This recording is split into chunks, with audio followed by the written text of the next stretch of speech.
Hello दोस्तों। मैं आपकी दोस्त आज फिर से एक नई कहानी लेकर आ गई हूँ जिसका नाम है नीले आँखों वाली परी। तो चलिए शुरू करते हैं आज की कहानी। Ready steady and go. सालों पहले भानिया राज्य में कर्ण राजा का शासन चलता था। राजा का दिल बहुत साफ था। वह हर त्योहार के दिन लोगों को दान देता था। इस साल भी एक त्योहार के अवसर पर राजमहल में दान लेने वालों की भीड़ लगी थी। राजा ने सबको भर भर के दान दिया। अंत में कमर झुकाते हुए एक महिला राजा के पास दान लेने के लिए पहुंची, लेकिन तब तक राजा के पास दान देने के लिए कुछ भी नहीं बचा था। राजा ने तुरंत अपने गले से हीरे का हार निकालकर उस महिला को दे दिया। वह महिला राजा के सर पर हाथ फेरते हुए आशीर्वाद देकर चली गई। अगले दिन राजा अपने बगीचे में बैठकर सोच रहा था कि मेरे जीवन में एक पुत्र की कमी है। भगवान ने मुझे सब कुछ दिया, लेकिन पुत्र का सुख नहीं दिया। ऐसा क्यों किया? तभी राजा के गोद में आकर एक आम गिरा।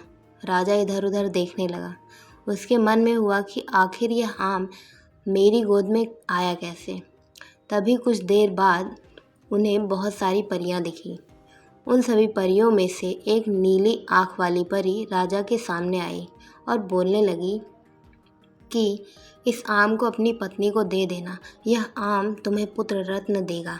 इसे खाने के 9 महीने बाद तुम्हें पुत्र की प्राप्ति होगी। वैसे तुम्हारे भाग में पुत्र सुख तो नहीं है, लेकिन तुम दिल के साफ हो और बहुत दानी हो, इसलिए तुम्हें यह सुख मिल रहा है। बस यह सुख तुम्हें सिर्फ 21 साल तक ही मिलेगा।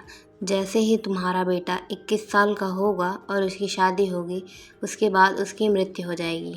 राजा ने दुखी मन से नीली आंखों वाली परी से पूछा, क्या इसका कोई उपाय नहीं है?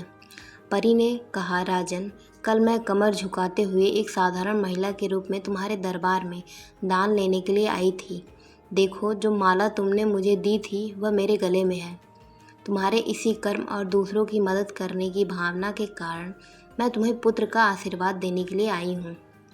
लेकिन तुम्हारा बेटा 21 साल से ज़्यादा नहीं जी पाएगा। फिर भी तुम उसकी मौत होते ही उसे एक संदूक में डाल देना।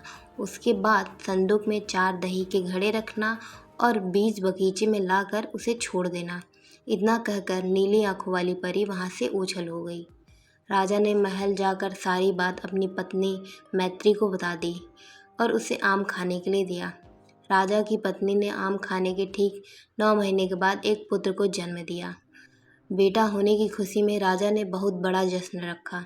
जश्न के बाद बेटे का नाम देव रखा गया। होते होते राजकुमार देव की उम्र 21 साल की हो गई। उसके विवाह के लिए प्रस्ताव आने लगे। राजा ने एक बुद्धिमान लड़की वात्सल्या से अपने बेटे की शादी करा दी।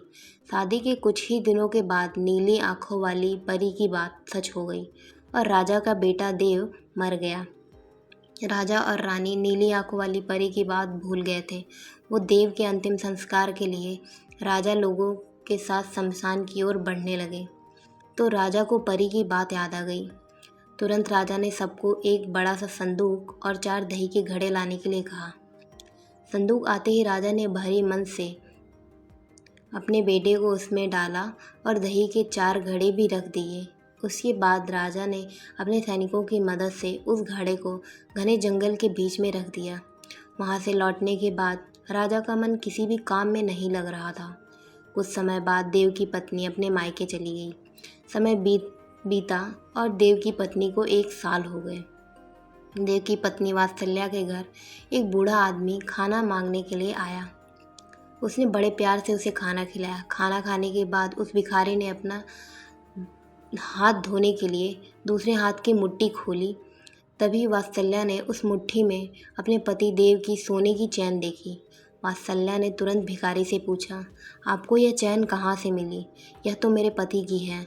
उन्हें संदूक में बंद करके जंगल के बीच में रख दिया गया था।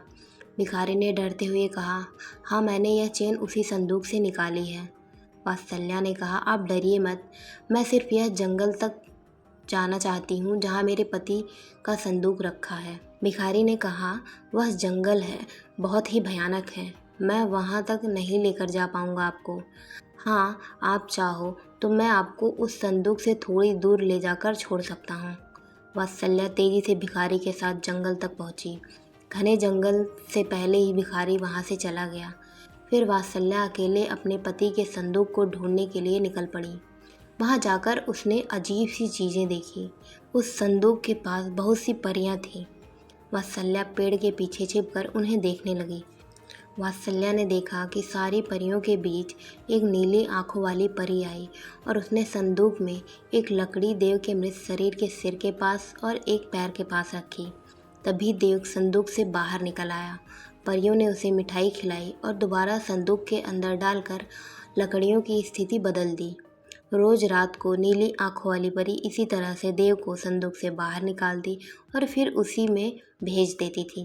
वात्सल्या डरते हुए उसी जंगल में फल खाकर 3 से 4 दिन तक यह सब देखती रही। एक दिन वात्सल्या ने भी संदूक खोलकर नीली आंखों वाली परी की तरह ही लकड़ी की स्थिति को बदला। तभी देव संदूक से बाहर निकल आया। देव ने जैसे ही अपनी पत्नी को देखा वह हैरान हो गया। देव कुछ बोल ही रहा था कि अचानक वात्सल्या बोल पड़ी, मैं आपको इस जंगल में इस स्थिति में रहने नहीं दूंगी। आपको मेरे साथ चलना होगा। देव ने वात्सल्या को समझाते हुए कहा, मैं नीली आंखों वाली परी की वजह से ही इस दुनिया में आया हूँ। मैं उनकी आज्ञा के बिना कहीं नहीं जा सकता। तुम मेरे संदूक में रखा हुआ एक घड़ा अपने साथ लेकर राज्य चली जाओ। वहाँ छुपकर रहना। तुम्हें 9 महीने बाद एक पुत्र होगा। तब मैं तुमसे मिलने आऊँगा। अब तुम लकड़ी की स्थिति बदल कर मुझे पहले की तरह संदूक में जाने दो। वात्सल्या ने अपनी पति की कहे अनुसार ही किया। सबसे पहले संदूक में पति को भेजा। फिर वह दही का एक घड़ा लेकर रूप बदलने के बाद राजमहल पहुंची और रानी को चिट्ठी भेजकर रहने के लिए जगह मांगी। रानी ने दया करके उसे राजमहल के पास ही एक कमरा रहने के लिए दे दिया। जब रानी को पता चला कि वह गर्भवती है तो रानी उसका ख्याल भी रखने लगी। जब वात्सल्या ने बच्चे को जन्म दे दिया तो देव उससे मिलने के लिए आया। उस समय रानी पास से ही गुजर रही थी। उन्होंने तुरंत अपने बेटे को पहचान लिया। रानी सीधे देव के पास पहुंची और पूछने लगी, यह तुम्हारी पत्नी है? यह तुम्हारा पुत्र है? तुम जीवित हो? अब मैं तुम्हें कहीं नहीं जाने दूंगी। देव ने कहा, माँ, मैं आपके साथ नहीं आ सकता हूँ। इसका एक ही उपाय है, आपको अपने पोते के लिए एक उत्सव रखना होगा। आप उसमें सारी परियों को बुलाइए। जब परियां आ जाएं तो नीली आंखों वाली परी का बाजूबंद किसी तरह निकाल कर जला देना।